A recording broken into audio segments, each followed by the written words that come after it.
Let's get this sports podcast party started, all right?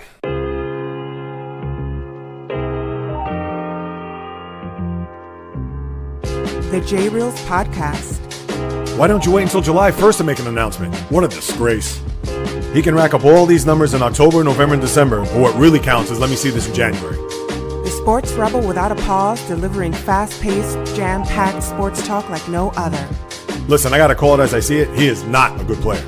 I'm sick and tired of having to deal with the disappointment of this franchise. When does it stop? And yes, another winter that I can sleep in peace. Coming correct, direct, and in full effect. Let's get it. This is the J Reels Podcast. Welcome aboard.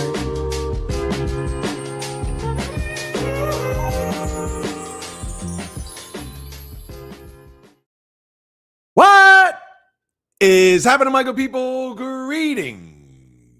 How are you? How's it going? How's everybody doing out there? What is the latest and greatest? Hope everybody's doing well, feeling fantastic, in excellent spirits.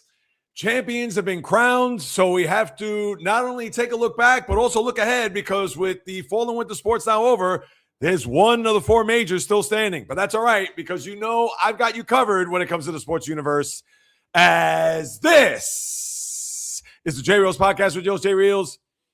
For my first timers, welcome aboard. And for those who've been banging with me going back to the very beginning, somewhere in the middle, even as early as this past Thursday, I welcome you guys and gals back. And for those who are just coming on board, please leave your comments. I'll get to them in the second hour after 12 noon. Obviously, I have to go through my monologue, get through all the sports, get everything off my chest before I could go through your comments. So if you can wait patiently, I would sincerely appreciate it. So for those who are saying hello or popping in, please be patient. And thank you so much for carving out precious time out of your day to listen to what it is I have to say about what's happening in the wonderful world of sports. And with what has transpired over the last 2 days, whether it be celebratory moods in New York City, the five boroughs and beyond, or even last night down in Raleigh or the Carolinas, we have not only an NBA champion, but also a Stanley Cup champion, which I'm going to go back to back, because I have to start off with what took place Saturday night in San Antonio. And I've been anticipating this one for quite some time.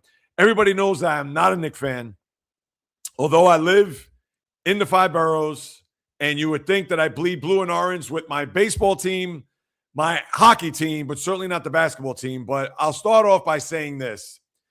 This goes out to all the Knicks fans. I'll get into the game. I'll get into particulars in a moment. But when you've been pretty much stranded and you're in a wasteland for the team that you root for so many years, for those who weren't born the last time that the Knicks won a title prior to Saturday night, and even those who have seen the 69-70 Knicks or the 72-73 Knicks win a title, it might as well have been 200 years ago, let alone 53 and 57 years respectively.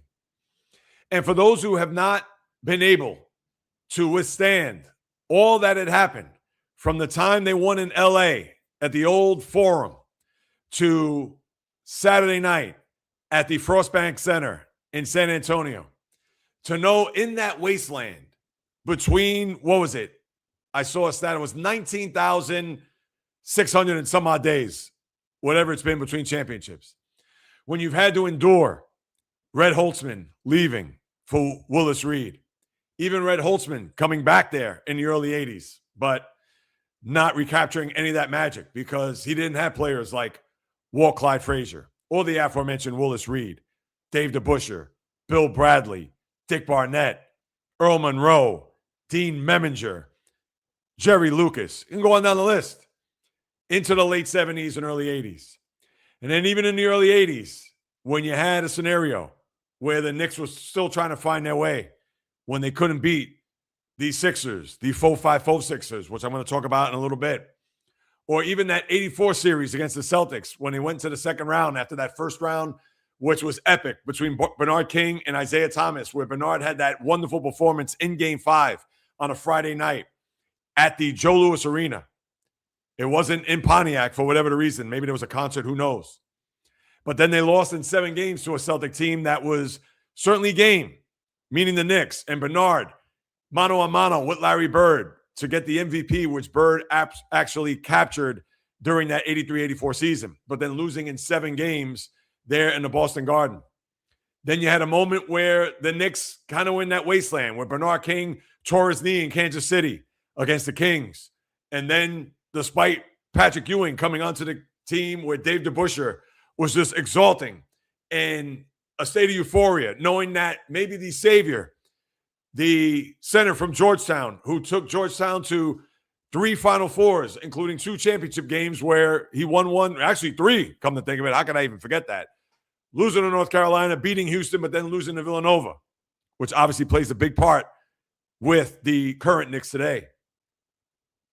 But then Ewing, although continued to grow, but even in the late 80s, not being able to get past the Celtics in the first round, although did get past the Celtics in 90 when they were down 0-2 in the best of 5, and Ewing hitting that 3 from the corner that propelled them to the next round, but they fell to the Pistons, who were going for back-to-back that year. And then you have a scenario where you get into the early 90s where Pat Riley came in. This is after Rick Pitino. This is after Stu Jackson, Al Bianchi, etc., where the Dave Checketts era comes in. And then you have a situation where with Patrick Ewing, bringing in guys like Charles Oakley, Anthony Mason, John Starks, pushing the Bulls to a brink in 92. But then 93, the Charles Smith game in Game 5, where they had a 2-0 lead in a conference final and had home court, but were unable to get past Michael Jordan. 94, yeah, they did beat the Bulls, but sans Jordan, who was off playing baseball. And then the 94 final with the OJ on the highway, which will be the anniversary 2 days from now, where in a Game 5 at Madison Square Garden had everybody in a frenzy. It was more about the OJ chase than it was the game, where the Knicks did prevail to push them 1 game away from winning a championship. And then John Starks, who had a great Game 6, but came so close to maybe even bringing a championship to New York, but Hakeem Olajuwon said, And then we know in the following game, John Starks 2 for 18, 0 for 11, where they fell short of their dream down at the old Summit there in Houston. Then you had 95, the finger roll by Ewing, hitting the back of the rim when they lost to the Pacers in 95 in the conference semis. And then Pat Riley on a vacation somewhere in Europe, faxing his resignation so he could be a part of the Miami Heat. And then you had that era where Don Nelson came in and he didn't even make it 2/3 of the season before Jeff Van Gundy came in. And even though Jeff Van Gundy, it took him a few years to go up that ladder to get to a final that he did in 99 after losing a crushing series to the Miami Heat when they were up 3-1. And we all know about the Charlie Ward flip with P.J. Brown, the suspensions, which pretty much set in motion from that point on, where players coming off the bench to a fight are automatically getting suspended. We saw it happen in Game 6 of the Garden, and obviously losing down in the old Miami Arena there in Game 7 in 97, where they were hoping to get a rematch with the Bulls that year. Was not to come. And even though 98, they did beat the Heat with the Mourning and Larry Johnson fight, but obviously did not go further past that. 99, we saw what happened as an 8 seed with the strike year. And even though they weren't an 8 seed, but we all know that magic carpet ride, beating the Heat again, the Allen Houston shot, sweeping the Hawks, beating the Pacers, Larry Johnson, the 4-point play, as we all know. But with a young Tim Duncan and David Robinson looking for his first title, and Greg Popovich and the Spurs that were able to put forth not in my eyes, but a dynasty with 5 titles in 15 years. And that was the beginning of it, where even though Allen Houston put himself in a position where he became a star in the league, but that certainly wasn't enough because Patrick Ewing was out, considering he got hurt in the previous round against the Pacers, which added another fuel of frustration to the Knicks fan. And then 2000, getting back to a conference final again before losing to the Indiana Pacers, where the year before, obviously, the Pacers lost to them in that same setting, even though they beat the Heat in the prior round in the conference semis yet again. And then you had this period where after that, it went into the abyss when you brought in the likes of Don Chaney. Isaiah Thomas all of a sudden became the figurehead of the organization, who also became the coach. Then you had to deal with the off-the-court stuff, with the sexual misconduct and harassment with Anuka Brown Sanders and Stephon Marbury coming back to New York, although he had a stint there with the Nets out in New Jersey. I almost said Brooklyn, where that became a whole mess. the Isaiah Thomas-led Stephon Marbury, hoping to bring the Magic back to the Garden. They only had one playoff series where they got swept by the Nets. Remember the Kenyon Martin to Tim Thomas, the Knicks to Fugazi? Remember that era, people? And even after that, when they tried to bring in Mike D'Antoni, and even that failed there for a second. But everybody was looking forward to the summer of 2010. Could LeBron James be in New York to be part of the Knick revival, where Mari Stoudemire came in and actually looked like an MVP for the first half of the year? But that also fizzled out too, as the Knicks got swept by the Celtics in that 2010-11 season, and certainly were nowhere near where a lot of people thought that they would be, hoping for a revival, a resurgence, maybe even a renaissance there in New York with the basketball team. But then came a little bit of reinforcements, the Carmelo Anthony trade, where a lot of people thought, wow, now we have one of the top 10 players in the sport. And where could that lead us? And they put a bunch of veterans around him. Guys like Rasheed Wallace and Jason Kidd, and you want to sprinkle in guys like Pablo Prigioni, remember him?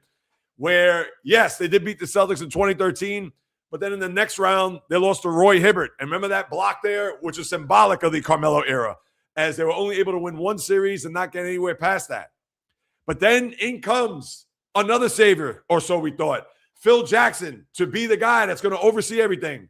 I understand Donnie Walsh did a little something, try to recapture some semblance of the old days with the Knicks, as they had some early success there with Stoudemire, with Carmelo, etc., but obviously was a far cry from even getting close to a final, let alone a conference final. But now Phil Jackson, with all of his rings, now being the guy that's going to lead as far as a GM to bring in the reinforcements to hopefully bring that championship, to sprinkle some of that magic that he had in Chicago and in LA with the Lakers, and maybe even when he was a player with the Knicks back in the 70s. But that became a huge flop. Why? Who did he hire as his first coach? None other than Derek Fisher. And we know how that turned out. And guys like Jeff Hornacek comes in, and guys like David Fizdale, and just a disaster of a tenure for one Phil Jackson. To where now everybody's thinking the Knicks, who can't get out of their own way, what is going to happen with this franchise? What is going to happen with this organization? And therefore, will there be absolutely any success with this franchise here in the 21st century?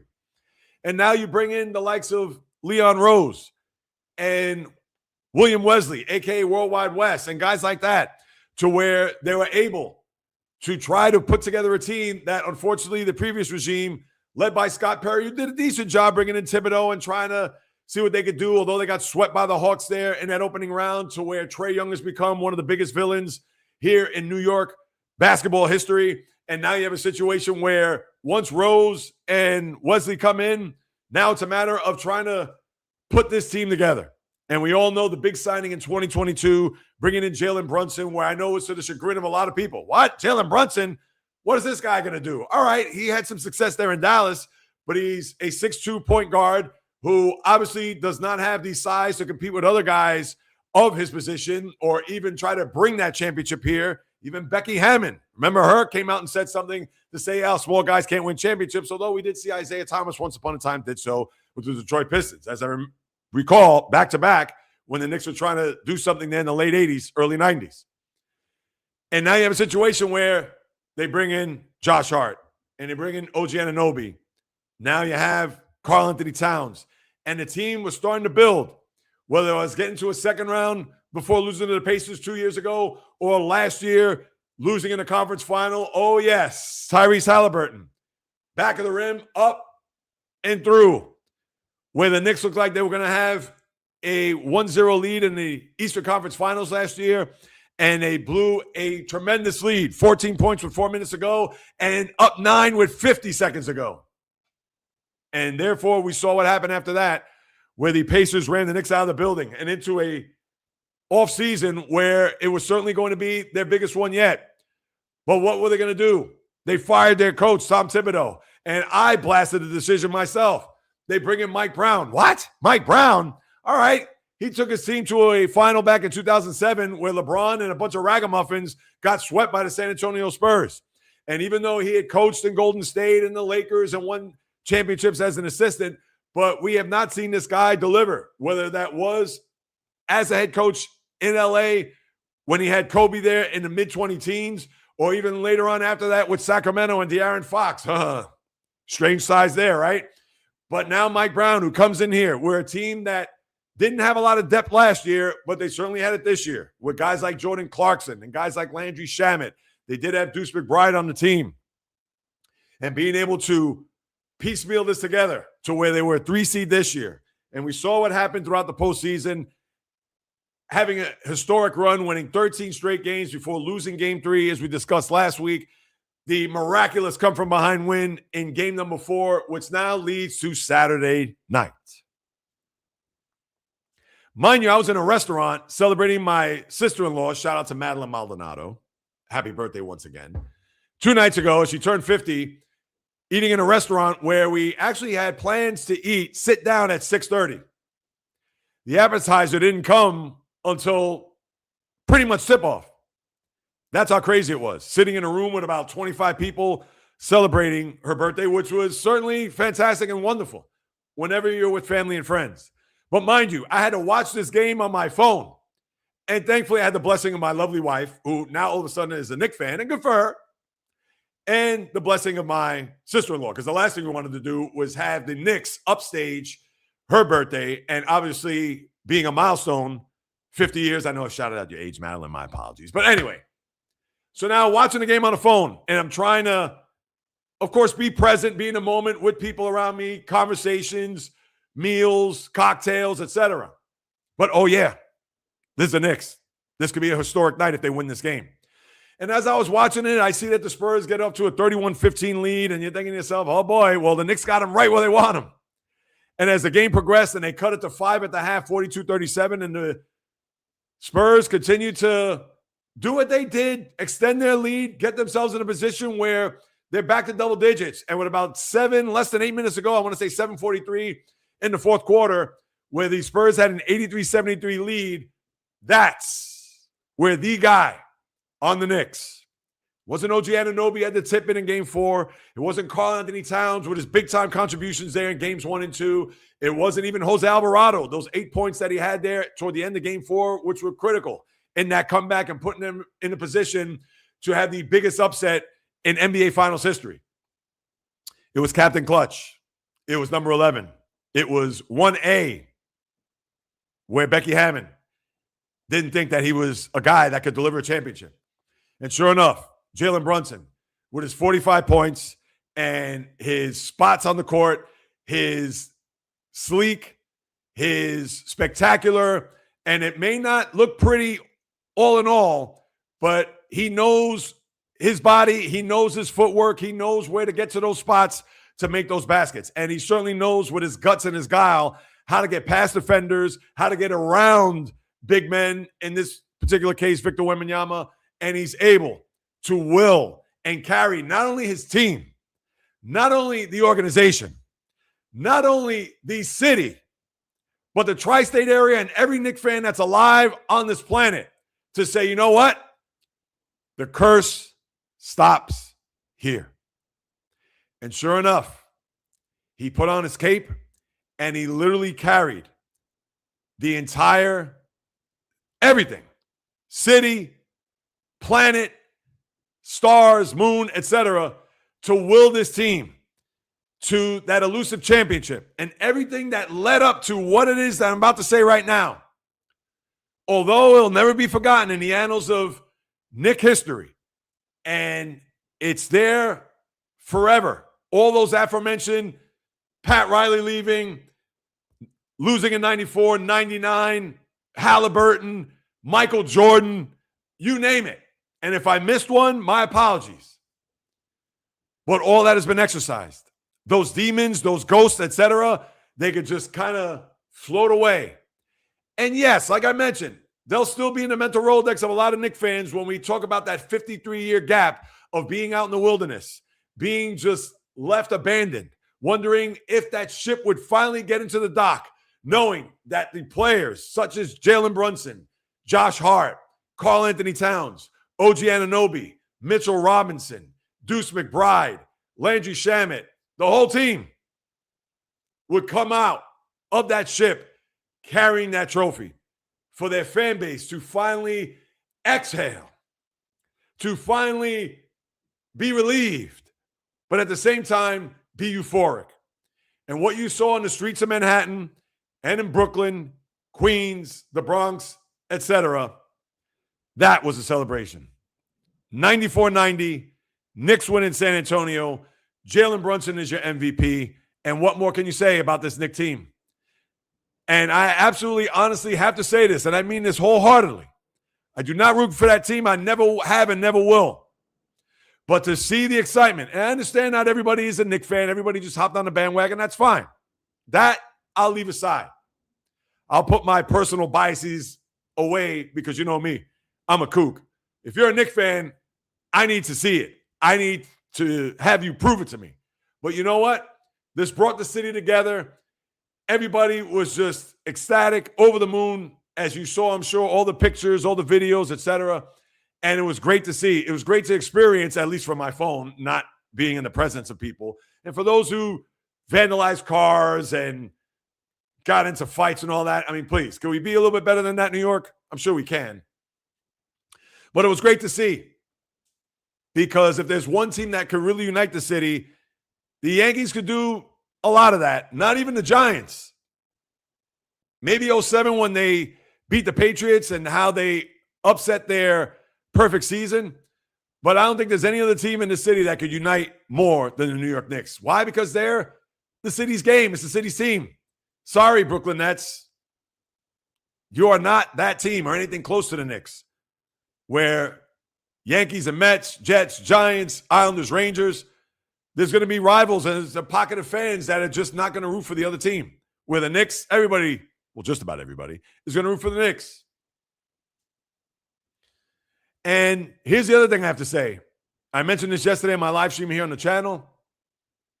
This is the most improbable and I think the most impressive NBA Finals run I've ever seen. And I mean that. Because when you think about what this team, going back to April 23rd on a Thursday, when they lost to the Atlanta Hawks and went down 2-1, and people thought that Mike Brown could lose his job if he did not get past that series. And now the Hawks, granted, they won each game by 1 point thanks to C.J. McCollum, but people were wondering, if the Knicks can't beat the Hawks, this is going to add more misery and another layer of futility in Knicks history. But as it was, they had a very tidy, complete win there in Game 4 down in Atlanta. And pretty much from that point on, they did not look back. They dominated. Those closeout games, as you know, in Atlanta, winning by 51, where I was in Guatemala, and I looked at the score in the first quarter, it was the end of the first, and it was 41-16. At the half, they were up by 50, whatever it was. I mean, just ridiculous numbers. And then they put it on Philly after Philly beat Boston in that sweep, where they just blitzed them in Game 1 and went down to Philadelphia and celebrated down there as if they, I'm not going to say won a championship, but they knew that this wave was just going to ride high. And then we saw what happened in Game 1 against Cleveland, down 22 with 7:40 in the fourth quarter. And what more can you say? Sweeping them, beating them by 30. Actually 37. And in Philadelphia, they beat them by 30. And then San Antonio with the alien, and then they're throwing in the defending champs. And we saw what happened there in Games 1 and 2. And obviously the comeback in Game 4 with a little hiccup there in Game 3, as we know. And now they're champions. And that's why this run is improbable. Because if I would have even asked any Knicks fan, no matter how optimistic or pessimistic, back on April 23rd, that not only would you win 13 straight, but you will beat the Spurs and Victor Wembanyama in a gentleman's sweep and win an NBA championship, you would say, Jay Reels, you are off your rocker. And even as a sports fan, NBA fan, basketball, lifelong fan of the sport, I could go back to those 82, 83, 4-5, 4-6ers. Dominant. But we expected it from them. The 2001 Lakers, who went 15-1, their only loss was to Allen Iverson in Game 1 of the NBA Finals that year. But dominated throughout and killed the Spurs. Swept them in the previous series. But it was Shaq and Kobe. They were in the middle of a dynasty. No surprise there. The Warrior teams especially of Kevin Durant, Steph Curry, Klay Thompson, the way they beat up everybody along the way to back-to-back NBA championships. But again, that was expected. This run here was anything but. And yes, I did talk about how that East was a cakewalk. It was filled with rose petals, grapes, coconuts, palm trees, etc., where they were hand-fed in a hammock. But look what they did to the Spurs. And yes, they were young and inexperienced. I get it. But they were still a force to be reckoned with. And think about it. That Spur team, on average, when you look at the series, they led for almost 70% of the series. I believe the stat was like they had led for about 116 minutes to the Knicks 56. But it was those 56 that I counted the most. And that's why they're NBA champs and deserving of it. And that's why you can be a hater. You can not stand the Knicks, not root for them like yours truly. But you got to be impressed because that is the epitome of a team. Like I mentioned, Karl-Anthony Towns set the tone in those first two games. OG Anunoby for what he did in the first 4 games, but especially game 4. And Brunson, although he shot poorly in the first 4 games, but he said, now is my time to shine. And you could argue whether or not he deserved the MVP because of what OG Anunoby did in the first 4 games. But based on his track record and what he has done, and certainly punctuating that game the way he did with a championship, how could you argue? And now the Knicks will have a parade come Thursday, and I'm sure it is going to be epic. And to think it's going to be their first ever ticker tape parade, which is mind-boggling because I remember the Mets in '69, they had their ticker tape parade. I remember Tom Seaver waving. Now, obviously I was at the time? A little over 6 months old, but watching the old film reels and the footage, yes, I remember that ticker tape parade. And the Knicks didn't even get one, considering 69-70 is revered as one of the great New York sports teams of all time. And where does that stack the Knicks? Listen, they're going to be up there because of the long drought. They're going to be remembered forever, as we all know. Now, this is their version, this generation, and even the generation before, this is their version of the 69-70 team. So they're going to put that as number 1. But obviously, that team had a bunch of Hall of Famers, Clyde, Willis, the Busher, etc. So we got to wait and see whether or not Brunson or Karl-Anthony Towns or even OG Anunoby, I mean, who knows? But this team is just that and everything that was as advertised. Tough, all fight, no quit, guts, grit, talent, guile, you name it. They had it all. And come Thursday, it'll culminate in what I would think will probably be the biggest parade that New York will ever see. Now, let me get to the Spurs real quick because I want to touch on them.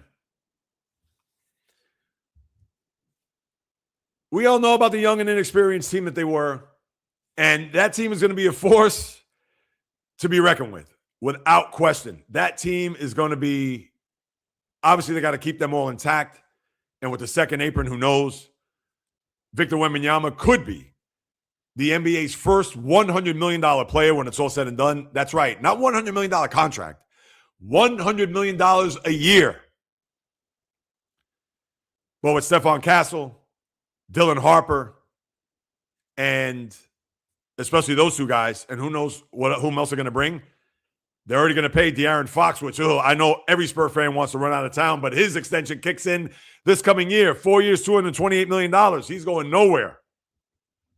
So how they're going to deal with the parameters of a salary cap is going to be very tricky to see who's going to be able to acquire all that wealth. But still, Castle and Young and Harper, they're young, and they still got a few years before they even get to free agency. But with that said, this is a team that, although, yeah, their time is coming, and probably more than once if they stick together, but this wasn't their year. You saw how they were unable to execute. To me, the biggest play of the series was probably De'Aaron Fox not dribbling it out, getting blocked by Anunoby, and then we saw what happened there afterwards. Wasn't even a tip, it was the block, when you think about it. If Anunoby didn't rush back to block that shot, who knows? We could be going for a game 6 tonight, or tomorrow night, where the Knicks are up 3-2 or down 3-2. But the Spurs are going to be around for a while. Obviously, this wasn't their year. And the Knicks got them at the right time. But here's what I'm going to say about Victor Wembanyama in particular. And I got to see him up close throughout the whole postseason, but more so when the games really mattered. And what I saw from him is a guy that has to go back in the lab. We know he's 7'4", 7'5", whatever it is. It depends on the day, I guess. And listen, I like him as a player. How could you not? And you want to see his progression.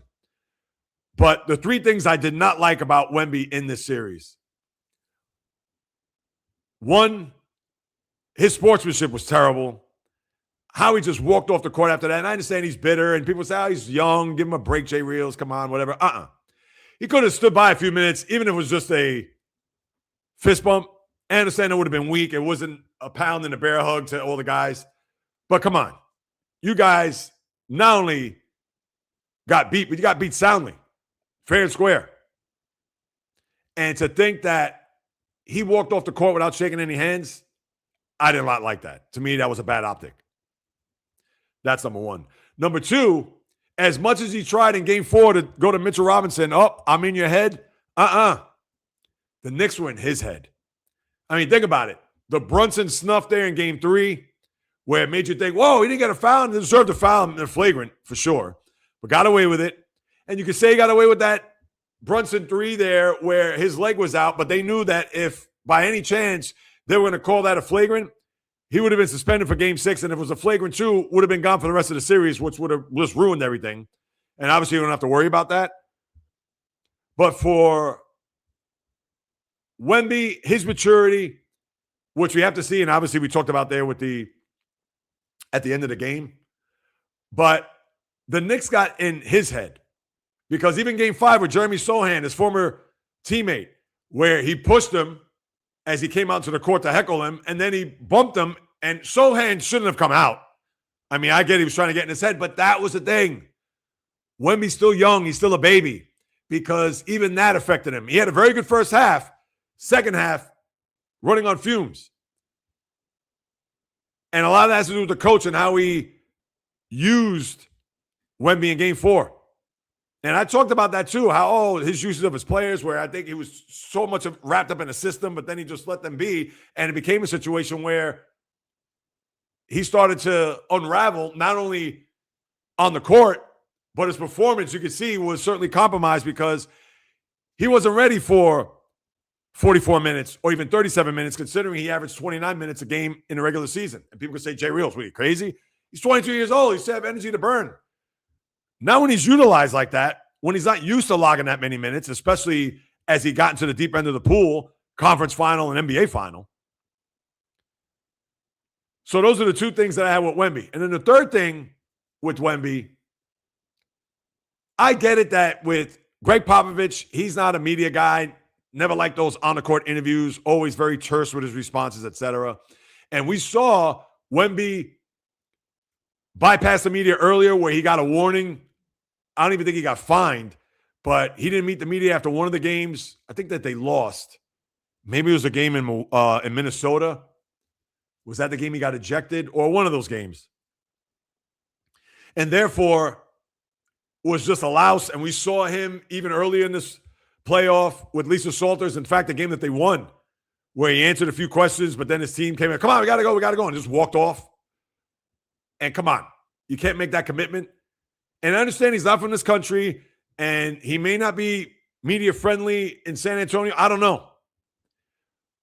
And I understand that could tie in with his maturity, but how he left that post-game interview on Saturday, and I like some of his answers. Very calculated, biggest lesson in my life, work to do, blah, blah, blah. Fine.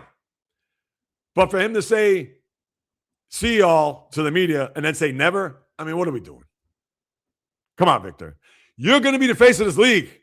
I understand you're not that now, but I would think he's going to be. And I don't know whether or not the American media is going to allow that, but his talent is through the roof.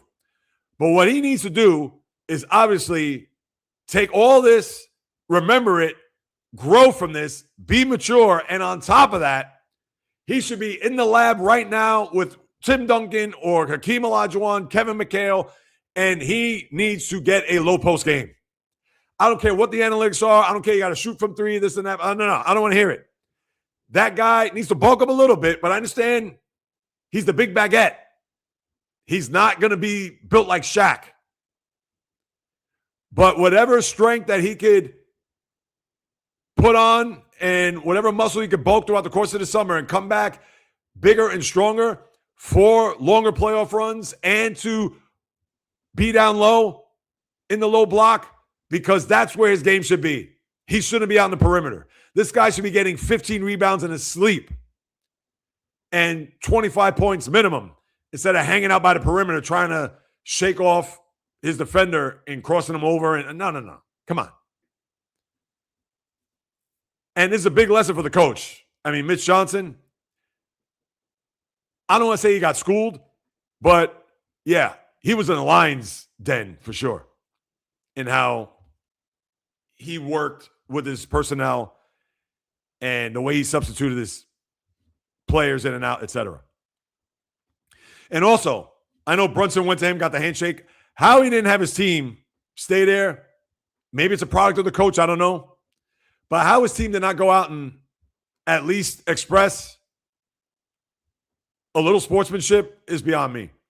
The only player that stood back was Luke Cornett, who for the second year in a row got eliminated by the Knicks. Remember, he was a Celtic last year, lost in the conference semis, and now here in the final. He was the only guy that stood back and wished them well, where everybody went off the court and in the locker room, and that was it. And I know De'Aaron Fox saw Mike Brown afterwards, and there was a lot of talk about Mike Brown, De'Aaron Fox in Sacramento, how there must have been a rift between the two, and then Brown was unceremoniously let go. Obviously, Fox got traded the year after, or maybe it was that same year. Was it last year? Yeah, he got traded.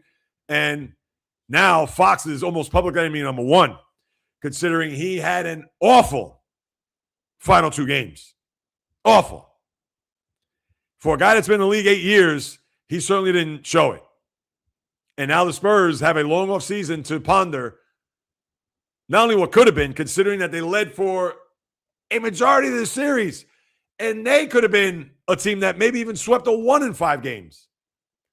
But they had no closer, which they're going to need. They need a shooter in the worst way. And I get it. Dylan Harper will get better, and Stephon Castle had a bad game. Harper was great. Missed free throws at the end. And Wembanyama also missed free throws too. But Harper's going to be great. Castle's going to be great. But they need a veteran guy that knows what it takes to win. Harrison Barnes isn't the guy, let's face it.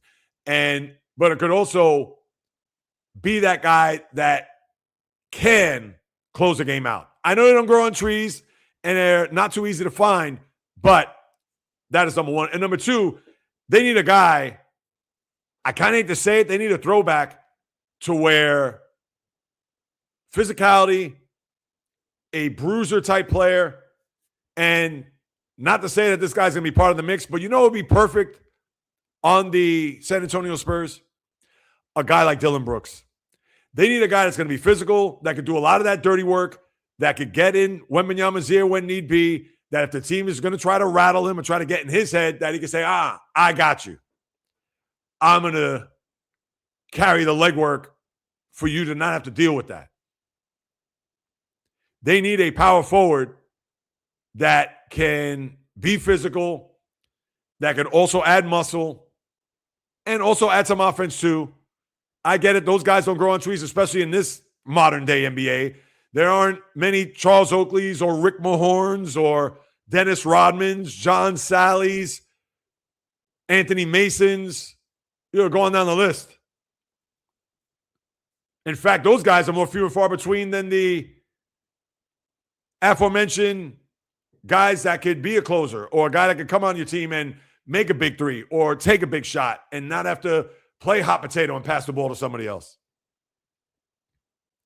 That's what the Spurs need, I think, in my mind, in order for them to get to that next level. But to me, it all begins and ends with number one, as I call them, the big baguette. I don't think anybody else has called them that. But anyway, Wembanyama's going to be held to pay. This wasn't their year. And the Knicks certainly showed that against them by winning their championship. Anything else I need to add with that? I don't think so. I think I pretty much covered everything. Jalen Brunson's status. Yeah, well. I could talk about that. He's on Nick Mount Rushmore in my eyes. He's number 4. Clyde, Willis, Ewing, Brunson. He's not going to surpass Ewing. And even though people say, well, Jay Reels, he won a championship.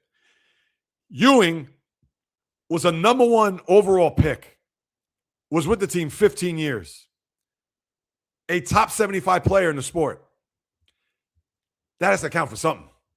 Ewing wasn't here for 8 years and went to 2 finals and played in 1. So to me, Ewing is going to be that guy. He's the all-time leading scorer in the franchise's history. He's number 3. And you could argue, I understand the younger Knicks fans are, Brunson's there because he got a title. All right, fine. I'm not going to put him there. Not in my eyes. And with this Knicks team, as I talked about all-time in New York, are they the 69-70 Knicks? I don't think so, because the first championship is the one you always remember. They're not the Miracle Mets of 69. They're not even the Jets. Come on, Joe Namath, the guarantee. And I get it. That was a million years ago. Are they the 96 Yankees? Are they the 98 Yankees? 96 more because that was improbable. Remember, they were down 0-2 to the Braves going to Atlanta, and they won the next 4 to win a championship. And I get it. This was improbable too, as I mentioned, and one of the great runs I've ever seen in the NBA. But they belong up there, but I don't know if they're going to crack some of those aforementioned teams. So what about the 94 Rangers? Messier, down 3-2 to the Devils. I guarantee victory. And what does he do? They're down 2-0 and 2-1 in the game. He scores a hat trick in Game 6 to push them to a Game 7. And then Mato. And that's the thing. As great as this run has been, that Ranger team will go down forever because their drought was 54 years, where this Knick drought was 53. And sometimes you need those cataclysmic events in order for you to win that championship. Rangers, as I just mentioned, down 3-2, Messier the guarantee, and what happens? 18.5-point underdogs, Jets to Colts. I guarantee a victory. Jets win. You're iconic. Think about some of the other curses that had to be broken. 04 Red Sox, down 0-3. We know what happened. The 2016 Cubs, they were down 3-1 to the Indians at the time. And they hadn't won a World Series since 1948, where the Cubs hadn't won since 1908. They won those last 3 games. They had a rain delay, Game 7. They were up 6-3 in the 8th inning. Rajai Davis with the home run tied the game, and you thought the Indians were going to win. But the Cubs somehow, some way found the way, broke a 108-year curse. What about the Cleveland Cavaliers? 16. Hadn't seen a championship since 1964, Jim Brown. Down 3-1 to the 73-9 Warriors. The block by LeBron, the shot by Kyrie. It takes those type of events in order to break a hex. And in the case with the Knicks, all right, they weren't behind in the series. Well, they were behind 2-1, but that was an opening round. But that 13 straight, everything that I chronicled earlier, the comeback in Game 4. Maybe we could put a pin into that as to that is the reason why the Knicks won this championship. Because if that comeback didn't take place, the series would still be up. There'd be a Game 6 tomorrow night, as I mentioned earlier, whether it's the Spurs up 3-2 or the Knicks up 3-2. And even if the Knicks would have lost that game, that would have hurt. To come from behind, take the lead, and lost. But they would have found the way, just like they did Saturday night in winning a title. But it takes those type of events. And that's why this team, although they may find their way among the top of the all-time great New York sports stories, but they're close. And therefore, I can punctuate it with that. All right. Let me turn my attention to NHL, where last night we got a champion, the Carolina Hurricanes. And let's face it, those first 4 games were crazy.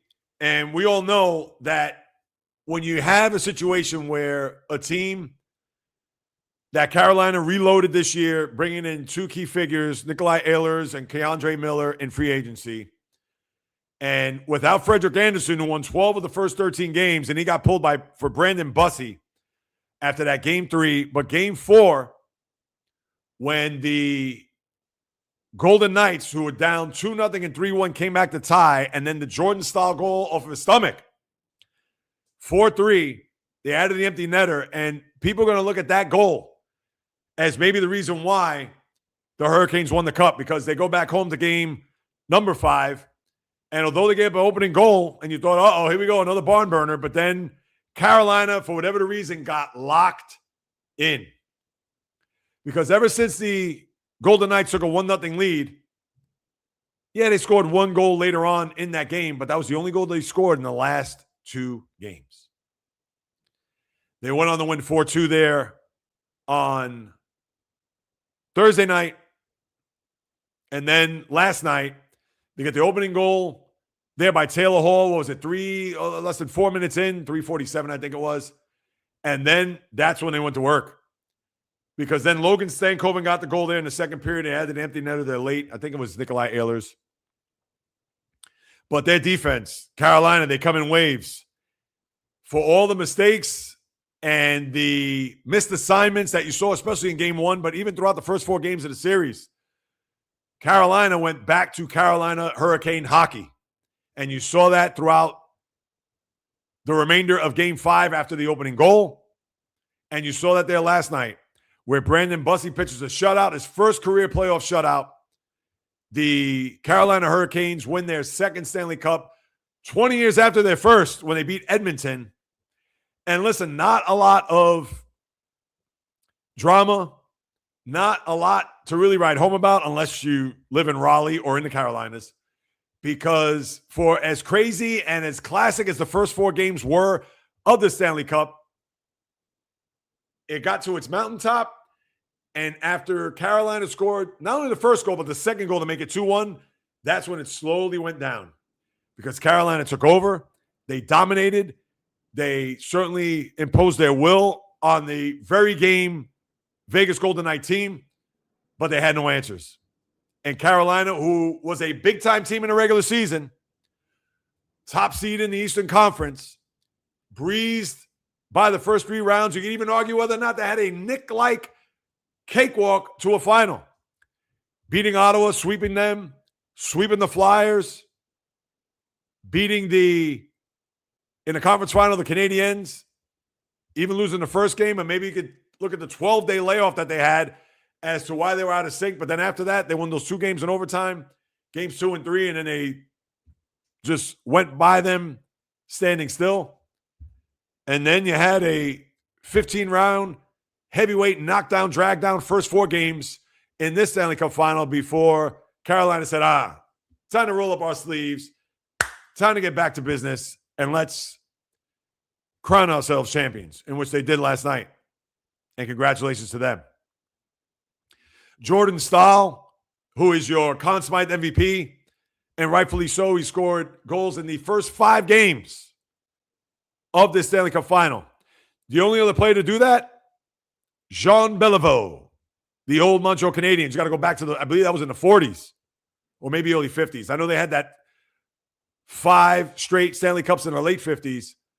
But Jean Beliveau, one of the all-time greats. And for Stahl, captain, 37 years of age, the oldest player to ever win a Conn Smythe trophy. And total team effort. Hurricanes, I wasn't rooting for them. And finally, one of my predictions came true. I said Hurricanes in 6. That's what happened. And I'm sure there's going to be a parade. Who knows when? I would think with the Knicks winning Saturday and their parade's Thursday. I thought their parade was going to be Tuesday. I figured I'd let them settle in for a full day because obviously they came back on their flight yesterday morning from San Antonio. And you saw Jose Alvarado at the Puerto Rican parade out in Brooklyn, not the one in Manhattan. And I figured today, they were on the Today Show this morning, the starting 5 of the Knicks. But I thought the parade would be Tuesday. Instead, it's going to be Thursday. So my thinking would be with the Hurricanes winning last night, that the parade will be Friday down in Raleigh as they will celebrate their second cup in their franchise's history. And as for the Golden Knights, real quick, listen, it was a great run. I know the coach, John Tortorella, his prediction, which, listen, obviously it's empty. I don't know if that added bulletin board material to the Hurricane locker room. But I hope the clothes that he left in the hotel in Raleigh, which I'm sure they've probably already been tossed, or who knows, maybe he's requesting to having them shipped back to Vegas. Hopefully there was just a pair of pajamas and maybe an old suit of his, because as boisterous and bombastic as he is as a head coach and has been hired and fired from many other places, although he did win a Stanley Cup in 2004 with the Tampa Bay Lightning, but even he doesn't know what his future holds. I would think, based on a couple of comments that I heard, Brady McNabb, the defenseman, said that, yeah, Torch was great. He got us on track. Love to see him back. And even Torch said to himself, he says, I don't know. Right now, and I'm not quoting him, I'm paraphrasing, he doesn't even see himself coming back. I guess maybe that's just him not taking it for granted to think that this magical run that they had from March 29th up until Game 6 of the Stanley Cup Finals, nobody even thought that would have been the case. But who knows? I would think they may offer Torch a 2-year contract. I don't think it would be anything longer than that. But we'll see what's going to happen there. But now you have both lids on the NBA and NHL season. And now we have the draft that's forthcoming. Free agency comes July 1st, or you could say a couple of days beforehand. You're going to hear all the rumblings and rumors and the allowed tampering, for lack of a better word. But we'll get into all that at that time. But right now, with champions that have been crowned and seasons that have concluded, now we can take a break from basketball and hockey as we get ready for a draft and free agency. And then at that point, it'll certainly be quiet as we go deeper into the summer. All right, I'm going to get to a few things here. I'll get into the batter's box, baseball. I have to ask this question, people, and I'll get to your comments afterwards. Everybody that's in the chat, in and out, whatever, I will get to them, I promise. So hang tight for that. I almost feel like the baseball season, as I said, in and out of the clouds, but I get the impression that, is anybody really paying attention? Now, of course, I am. It's not like I'm just going to get so wrapped up into the finals in both the basketball and hockey that, there's a baseball season going on. No, not in the least. But it's just weird how baseball now, although it's going to start to be front and center because that's the only out of the 4 majors that's standing here, but we have the World Cup, which I'll get to. And that's going to be front and center here over the course of the next 5 weeks. But baseball, I mean, what is there to really rally around? Do you want to talk about Colorado scoring 23 runs in 101-degree heat in Las Vegas as they had their sojourn for the Sacramento/future Las Vegas A's, to where they got a little bit of taste of baseball? And that stadium's going to be domed. So for those who are wondering, oh my God, how can these players play in that heat, although it's dry heat, etc.? That's not to worry. But am I going to get wrapped up in that? Am I going to get wrapped up in Yoshinobu Yamamoto, who had a perfect game, but thanks to a Mookie Betts era, were unable to get that, but then going into the bottom of the 9th with a no-hitter, gives up a leadoff home run? And listen, great start by Yamamoto, et cetera, but the Dodgers did lose 2 out of 3 in Chicago in the South Side. But am I going to get geeked up over that? Am I going to get geeked up over the Mets winning 2 out of 3 against Atlanta? I think not. A lot of the baseball that we've seen here, division leads. I mean, Jacob Mizorowski, who had a Maddox performance, 15 strikeout, 1 hitter against the Phillies there Friday night. Yeah, very impressive against a good lineup. But is that going to move my needle? Or is that something I'm going to impact? Oh, Jacob Mizorowski, this kid who was an all-star when he pitched 5 starts last year, and I'm sure he's going to be an all-star this year. But again, yeah, on my radar, but am I going to come on here to share with you guys like, we got to watch out for Mizorowski. Oh, watch out for the Brewers. Oh. And I get it. It's a marathon, baseball. This isn't a situation where, granted, if a lot of moving parts here where teams are moving up in a division, or, oh, wow, this team has lost 5 in a row and now this team's overtaken them, then that's one thing. The National League, it's a formality that the likelihood of Braves, Brewers, Dodgers, they're going to win the division's going away. American League, a little bit different. And the American League, as we all know, is softer than ice cream on a hot summer day, considering the way these teams have performed. What? Yordan Alvarez, that's another thing. In the first inning, hit a grand slam and a 2-run homer, 6 RBIs. Who do they kill over the weekend? I mean, is that going to be something that, whoa, Yordan, and he leads tied with Schwarber in home runs. Very impressive, but come on. Are those the baseball news and notes that people are going to be like, oh, wow, or going to wrap their arms around? Absolutely not. And, you know me, I love baseball, and I'm not trying to throw cold water on it, but right now, baseball is at I won't go as far as saying standstill, but it's not doing much. And as I pull up the standings, I know in the American League you have some races there, but in the NL, as I talked about, you can forget about. I mean, think about it. The Braves have, an 8-game lead. The Dodgers also 7 now, 6 in a loss. And the Brewers have a 5-game lead. All right, we're going to talk about wild card, but we're not even at 4th of July yet. We're not even at the halfway point of the year. I'm going to start talking about wild card spots. And, who's in position for a wild card? No, I'm not doing that. In fact, I won't talk about the wild card until we get to, the All-Star break. Not even 4th of July. 4th of July, we can take a look at the land. Oh, it's about the halfway point and maybe a little past, see where we're at. But no, I'm going to start looking at wild cards now. American League, Seattle, a game up on the Athletics. White Sox and Guardians are tied, although the White Sox are percentage points ahead. And the Yankees are a game ahead, although tied and lost to Tampa. All right, fine. Fantastic. But this isn't anything that is going to, even the biggest baseball fan, going to get jacked up over. Yeah, we got some races in the AL. Not so much in the NL. As I said, wild card, are we even going to really look at that on June 15th? Absolutely not. So where are you going with baseball? Well, when we get to the 4th of July, or right around there, where most teams have played, 70 games? 72. I see some that played 72, 71. So, right, by the time we get to the middle of next week, certainly by next weekend, most teams will have played half the season or thereabouts. And I'll take a look at the land and see where we're at there.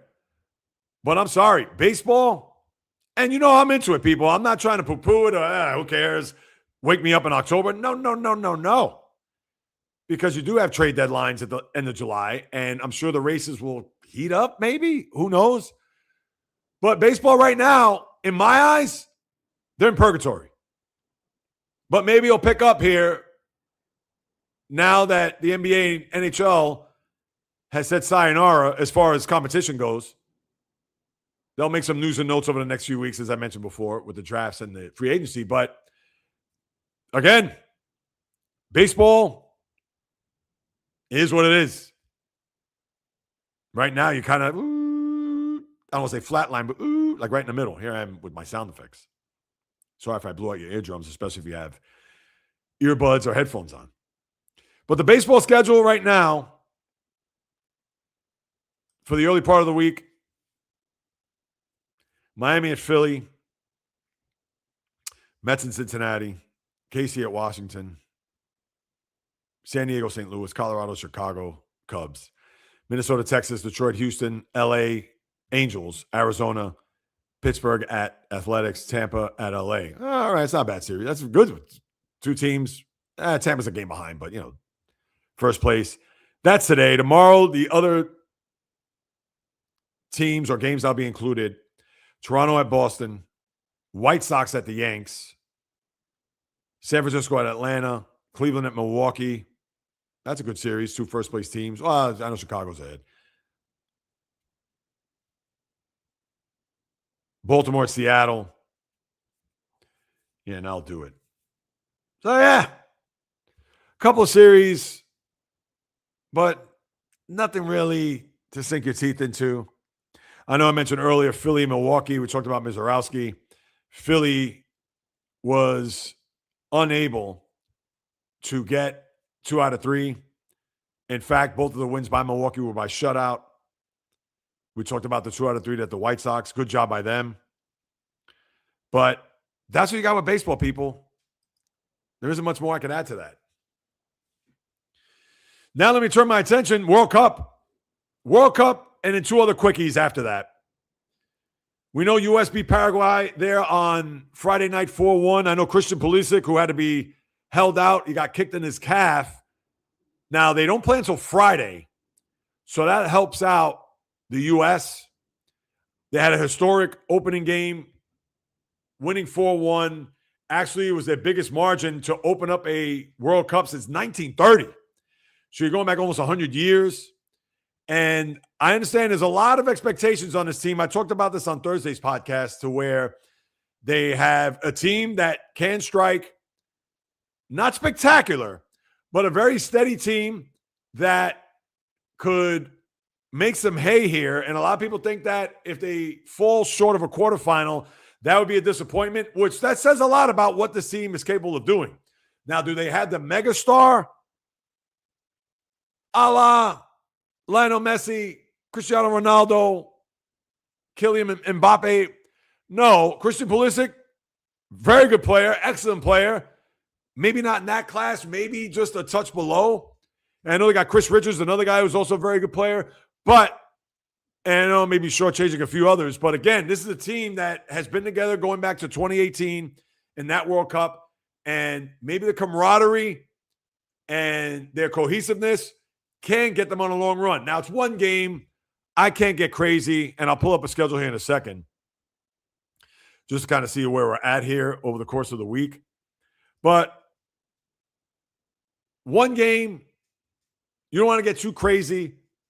I understand that their group is not terrible, not great, but you would think U.S. should come out of it fine. But remember, with the extra layer, and that's going to be another team I'll get to in a minute, the extra layer of teams having 48 there, and when you're seeing Germany just destroy its opponent the way they did last night in winning, was it 7-1? Over, and it'll come to me in a minute. I don't want to look it up. Was it Ecuador? No, I don't think it was Ecuador. I'm going to have to look it up now. No, it's Curacao. Yeah, because Curacao, their odds, they were one of the teams that were like 2,500 to 1 to win the whole World Cup. And I get it that you are watching those matchups and you see that, and it's just a complete waste of time. And this is what happens when you add more teams that maybe in other years would not qualify and not be a part of the competition or part of the tournament. So therefore, they're going to be sacrificial lambs. And it's almost like, oh, why you have these teams there? I get that. But they want to make it broader. They want to have countries that are represented, that people can at least look forward to and cheer for, even if their odds of advancing in this tournament are slim and none. So you're going to have that. That's, unfortunately, that Germany-Curacao, it's like the 1/16 game in the tournament. That, yeah, they get in as a 16 seed and, oh, maybe they can hang in or be a Cinderella. And then at the half, when you're watching over March Madness, it's Duke 59 and Lehigh, who Lehigh once upon a time did beat them, but just to use them, Lehigh 29. And the game is already over, 5 minutes into the contest. So you're going to see a lot of that here early on. Sweden beating Tunisia 5-1. I mean, you're going to get those outcomes. That's all there is to it. But your matchups here for the week. Today, Spain is actually playing right now. And Spain is the solid favorite to win the whole thing. Belgium, Egypt, Saudi Arabia, Uruguay, Iran, and New Zealand. And Saudi Arabia, Uruguay is in Miami. Belgium, Egypt is in Seattle. Iran, New Zealand's in SoFi. France and Senegal is here at MetLife. So for those who want to see Mbappe, you get a chance to see him. And I know France on, Saturday? Did they beat Senegal? Should know this off the top of my head, you would think. But for And I'll double check that. No, it was Brazil and Morocco. My apologies. I got that all mixed up. I was thinking of Brazil, Morocco. Because I remember having a discussion with my father-in-law. So my apologies. Hand raised high in the air. So for those who are wondering, Jay Reels, what's going on over there? France had not played yet. And it's right, because if they played Saturday, they're not going to play Tuesday. So France's first match, so I'm sure everybody's going to flock out to MetLife to see if they can see him. Iraq and Norway, Argentina, Algeria. Other games of note, Portugal and Congo. That's on Wednesday for those who want to see Ronaldo. England, Croatia. And then when we get together on Thursday for the next podcast, we'll go through the weekend schedule. But that's what you have there with the soccer, as we'll see if U.S. can piggyback off of what they did there on Friday night. We'll see about the health of Christian Pulisic. Their game Friday, just so you know, is against Australia. Because, of course, their bracket is Australia, Turkey, and the aforementioned opening round, Paraguay.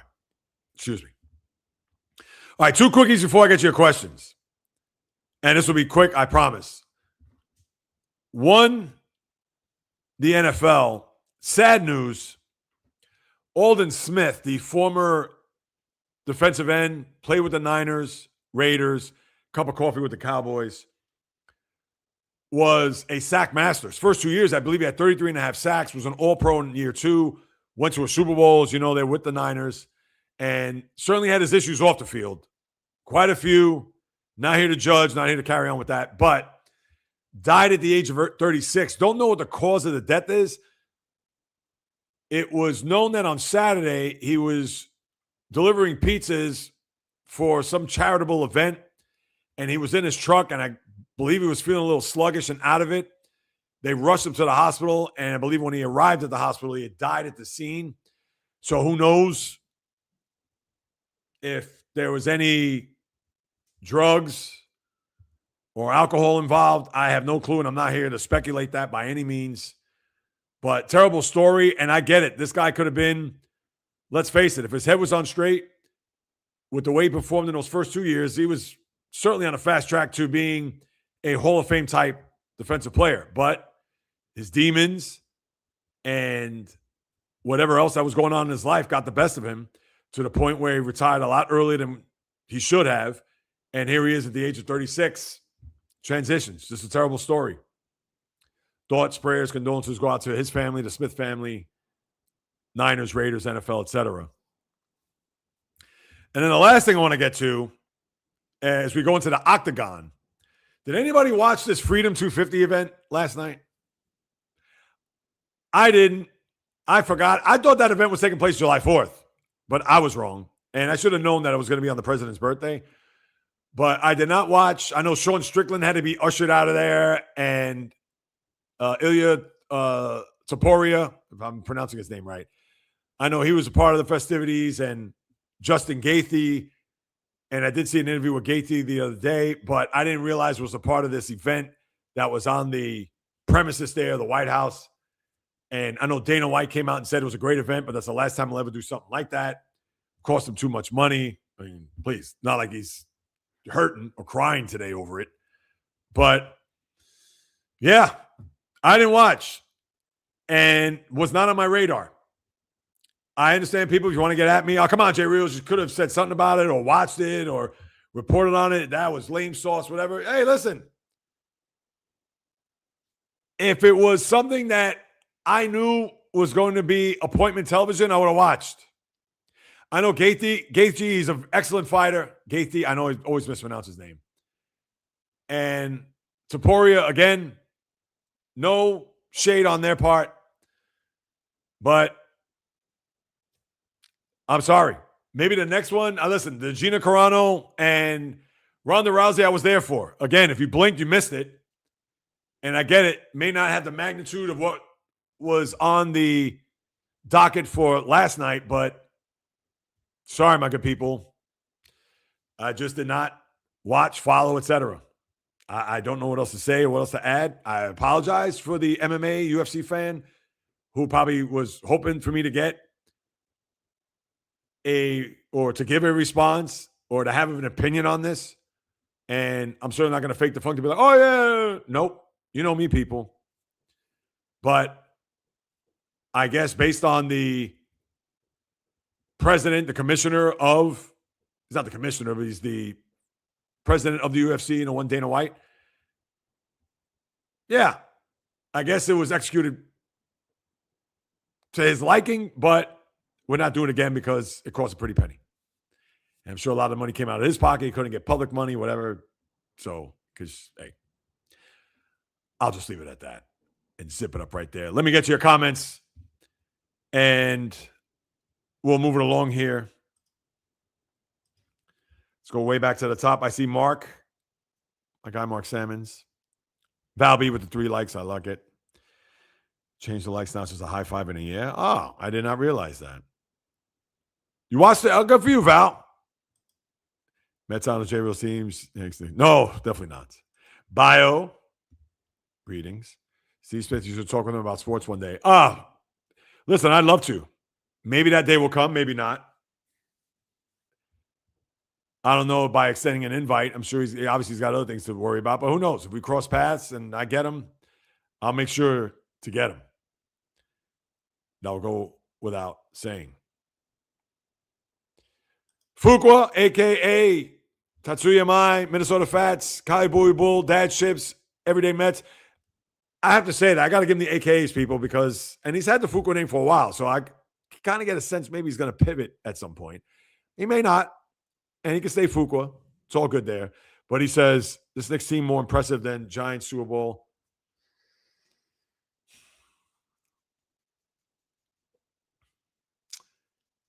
Let me see. More impressive. It's close because they did beat the top-seeded Cowboys. And I get it. It was Tony Romo. That was the whole Jessica Simpson out in Cabo. And then they beat the Packers with Favre. And that it was like 4 degrees in Lambeau. I remember, the coach Tom Coughlin, his face was beet red. Looked like his skin was about to melt off his face or freeze off his face, whatever you want to call it. Not melt. I mean, it was freaking 18 below. Listen, you can't discount what the Giants did. I mean, the Patriots are going for immortality. But I think this Knick run, how could you dispute it? I got to say, NBA history, I've never seen anything like it. Not from a team that, listen, I get it. A lot of people thought that they could have made it finals, but lost. And that would have hurt to think that they would have won all these games and get to a final and lose this. But obviously, we don't have to discuss it. But how I look at it is that, yes, the Giants, for what that's worth, that was an excellent run, and it culminated in beating the 18-0 Patriots. But, yeah, with what the Knicks did here, I mean, it's nothing short but astounding. Not even just impressive, astounding. Matt, greetings, my man. Glad you stopped by. I got to stop by one of your, In fact, I did stop by. You had a quick one, just like a 2-minute one, I think you had a couple days ago. But, yeah, definitely check out Matt for those who like content on YouTube. Matt Noah. And I love the thumbnails. Thumbnails are classic, too. Yes, I did see this. Joe Tippmann signs an extension with the Jets as they need their offensive lineman intact. What's this here? No, everybody's saying hello. All right. You see how many trolls I get lately, Val? Block list. Oh, is that right? You get a lot of trolls, Matt? Yeah. I don't get as many, which is a good thing. J-Rod, greetings. Oh. Hate sitting in. Is everything all right? How are things? Hopefully you're well. Fishing Angel, your son, daughter, etc. Matt saying what's up. Uh-oh. Just got a doctor's appointment. Yeah, how did that go? I got to catch him on the comments. I know. Matt, no, my baseball team won yesterday. Giants. Yes. Yeah, I don't mind. As a matter of fact, I got my physical is 2 months from now. So. 4 stab, 1 shot. The Knicks one. How many stabs and people were shot in Carolina last night? Yeah, exactly. And listen, I get it. Carolina or Raleigh is a lot bigger, is a lot smaller than Manhattan and less concentrated, but I get you, J-Rod. Absolutely. Yeah, White Sox. Yeah, 2 out of 3 over the weekend against the 2-time defending champs. They're moving to my 70s. Yes, you do need to get your health in check. Just get it in check, period. But listen, for the Bears, it's been 41 years. Yeah, 85, 41. I'm over sports till September 2nd, then it's go time. Oh, absolutely. You'll be raring to go at that time for sure. Yep. And, of course, Val's waiting for it. Cleveland's in trouble at third base and broken bone. Yes, that being, I did not mention that. Jose Ramirez. Now, I don't know what the timetable is, how long he's going to be out, but he did break a bone in his hand. So that's a big loss, especially for the Guardians if they're trying to make some waves there in the AL Central. Oh, yeah. If Michigan football, it's all about J-Rod. Big trouble. You're right about that. I agree. Got your message. I'm not Rodney King. Yes. I sent Mark a message earlier. Google has it typing for you. Vlado! Cheers. Good to see you. Hopefully you're still with us, Vlado. Because I know it was a half hour ago you posted that. You're just saying hi, Mark. Val, you could direct it this way. That's all right. Oh, it's okay, Mark. Come on. I don't hate soccer, but, as we've talked about before. Ms. Priya, cheers. I know you're stopping by. What I think of Wemby postgame? I said it before, and I'll say it again. I thought it was terrible. I don't know if that's all Greg Popovich, the school of Popovich. Don't give him answers, whatever.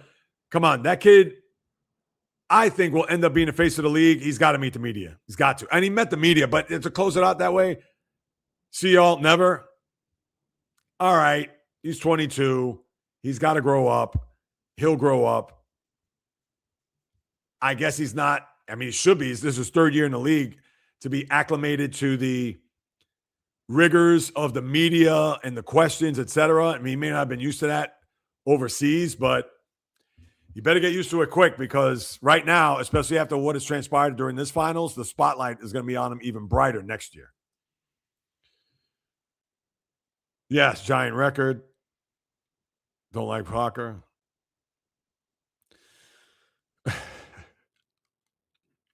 Corti Dykstra. Yeah. Maybe not. Who knows? I can't lie. I was working for. Oh, good for you, J-Rod. Nice. Yeah, I got to watch some of it. Maybe I'll watch France tomorrow. I'm going to watch the next game this Friday, USA all day. Yeah. Benziger might. Okay. Ray. I'm good. How are you doing? 2 hours sleep? You got to be on fumes. Similar to Victor Wembanyama and the Spurs. Cheers. H2O.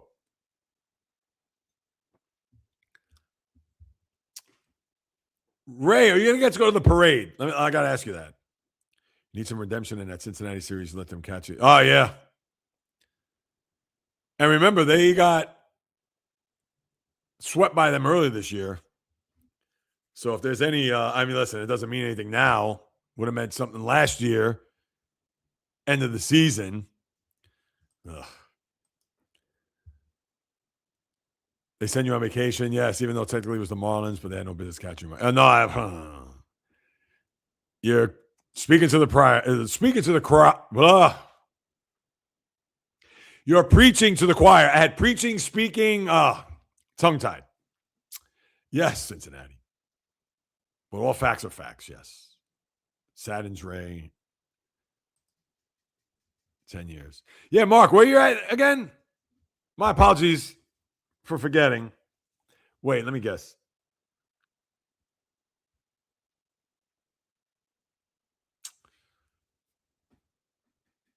Aren't you still in the Midwest? Cincinnati, nobody's catching any match. I'm just being honest. No, you're right about that. I cannot argue that. Bulls are finalizing the hire Portland trip. Really? If If anybody knows what Thiago Splitter was most famous for, a play, post it in the chat room. Because I'm sure you see that name, you're like, who the hell is Thiago Splitter? Now, it's not a famous play, but it was a big play at the time. And considering how it happened, I told you about Strickland 5 days ago. Well, he's a hothead and a louse. Facts are facts. Ask me when I didn't get facts. Oh, yeah. All right, there, Mark. I have not slept in the past 48 hours. Wow. I don't know how you do it. Me, forget about it. I'd be, oof. Swings like late today, right? Yeah. When did a Mark Savin give you facts? Well, he's going to call me Google Boy at some point. Mark always gives facts. Honey, XY Terry, yeah. Oh, yes, it will be. Yeah. And that's the thing, too. Considering that Chauncey Billups, Holland Dan Sock, what is happening? Long time no see. Going back to Bio's comment. Yeah, a little surprised considering the year they had. And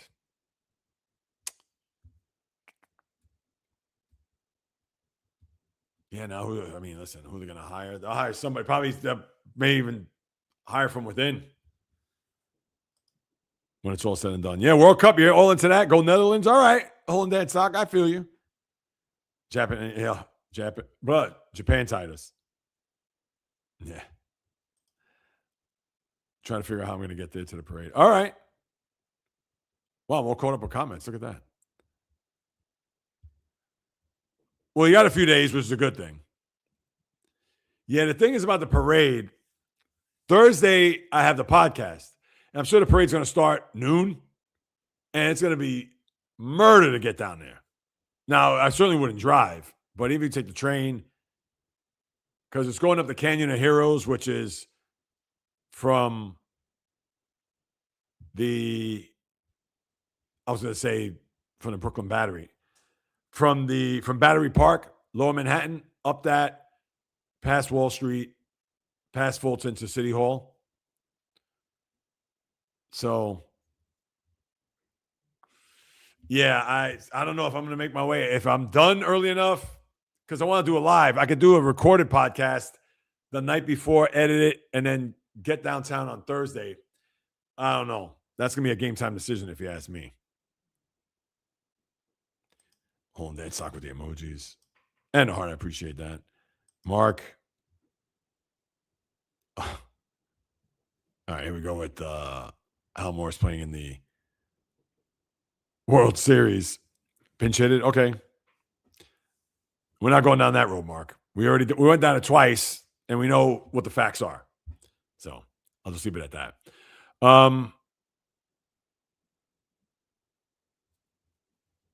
Let's see what's happening. Anything in sports here?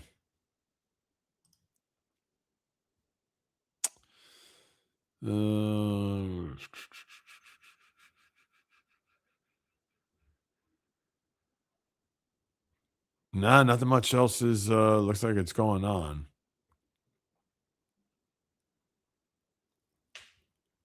Oh, okay. Germany. Yeah, just looking here just to see if anything has popped up. No, nothing else. Oh, what is that? That was the Tapuria won last night.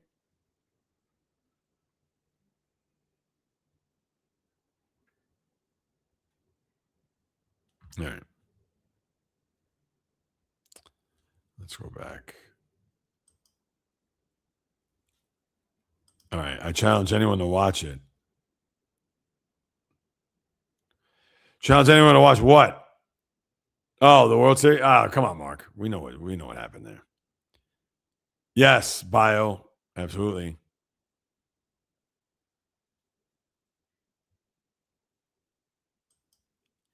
Let me see. Hold on, Dan. Talk with the emoji.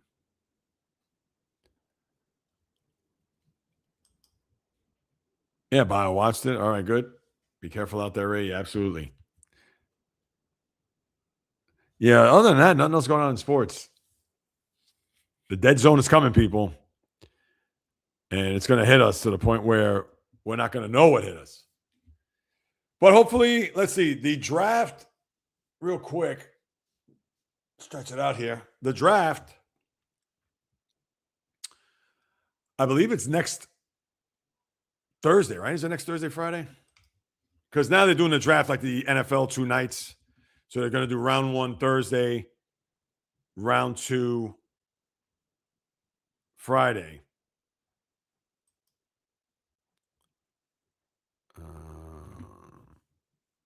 Yeah, round 1. Yeah, and it's interesting because more the hell's the kid's name? Darren Peterson from Kansas said the only team he's going to work out for is the Wizards. But are the Wizards going to draft him or AJ DeBonsa from BYU? I don't know. Can't believe I want to talk about that right now. But yeah, he said the Wizards are the only team he's working out for. So maybe there's some intel on him being picked number 1. I wouldn't do it. But it's possible. It's stupid, but not. And Morris didn't play the field. All right, so you say, Mark. We're not going to get into that. Yeah, and then the NHL draft, I think it's the following Friday into Saturday. And the NBA draft, which is always in Brooklyn, Barclays Center, NHL 26th and 27th is in Buffalo this year. Man, I can't believe it already a draft.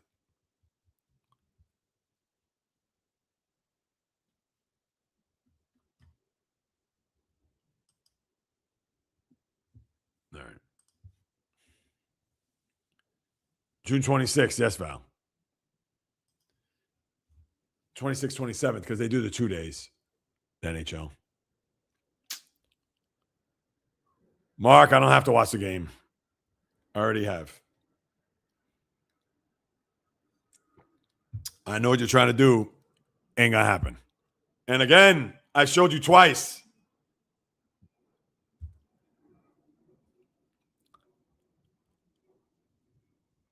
What else we got? I think that's it.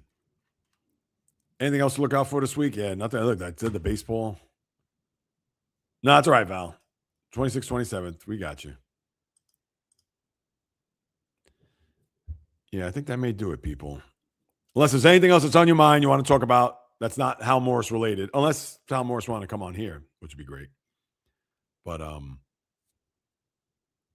yeah, that pretty much sums it up. Let's see what else you got. The Novice. What's Tuesday?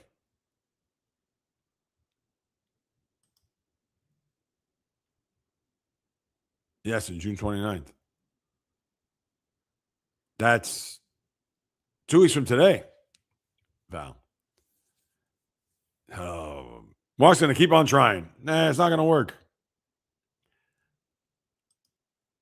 We could go back and forth, but we all know that Hal Morris did play first base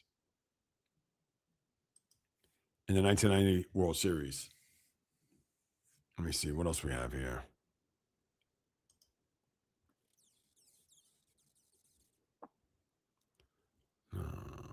Yeah, I'm just checking out some people. No, that's not there.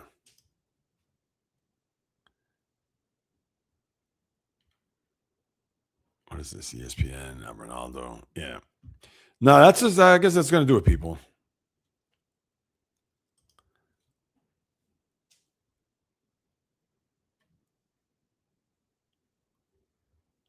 All right. Yeah, people, I think that's going to do it.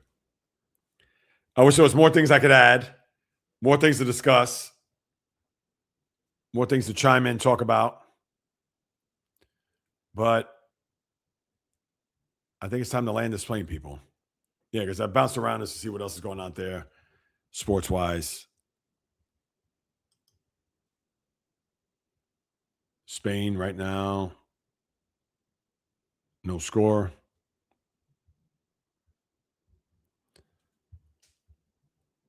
All right, so I think I'm going to land this sucker, people. I'll get you your comments afterwards. So with that being said, that'll do it, my good people. Another episode just about in the books. As always, thank you so much for stopping by, carving out precious time out of your day to listen to what it is I have to say about the toy department of life, the wonderful world of sports. And if you haven't done so, please subscribe, rate, review, Apple, Spotify, of course, right here on YouTube at JReels. It'll go a long way to increase the visibility of this podcast, of this channel with those that are out there. This is true independent sports talk. This isn't clickbait. This isn't rage bait. This isn't any of that nonsense. What you get from me is just a full dose of thoughts, opinions, critiques, praise, everything. And objective, fair, where we come together every Monday and Thursday, Wednesday live stream at 12 noon. Don't forget that. To argue, to agree, disagree, debate, whatever it may be. Independent sports talk at its finest as I continue to do my best to blaze a path and trail in this space of YouTube and, of course, of podcasting. And if you want to hit me up with any questions, comments, suggestions, you could do so with the following: Instagram, TikTok, Facebook, the JReels Podcast. On Instagram, you can also go JReels, just that name there. Twitter, JReels1, just a number. Twitch, JReels1, just a number. And the old-fashioned way to JReelsPodcast at gmail.com. I'll be more than happy to follow up with you guys and gals, because whether you do or do not know, this is what I love to do. Doing this now for 2+ years, independent, full-time, as I take you throughout the sports landscape to give you a dose of everything. This isn't just an NFL podcast, Major League Baseball, NBA, NHL, soccer, tennis, golf, boxing, MMA.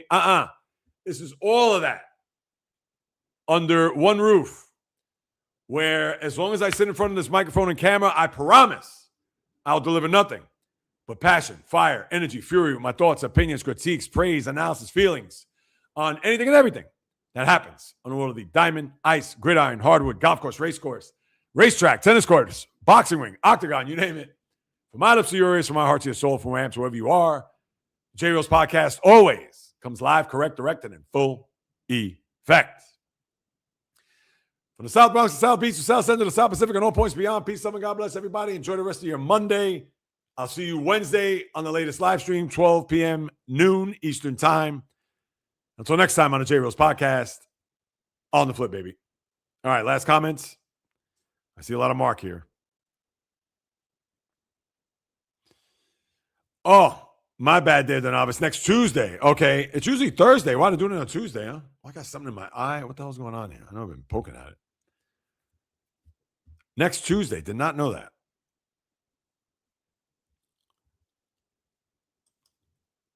I'm friendly, but not that friendly? All right, Mark. I have watched it. Yes, I have. But the next breath, great channel. Thank you, Mark. Oh, let's be nice. I see the next comment. I'm not posting that up here. Val, Mark's trying to get a rise out of you. I don't know. I don't want to end it on that note. Let me see something. Yeah, I cannot end it on that note. Yeah, we've gone through this. All right.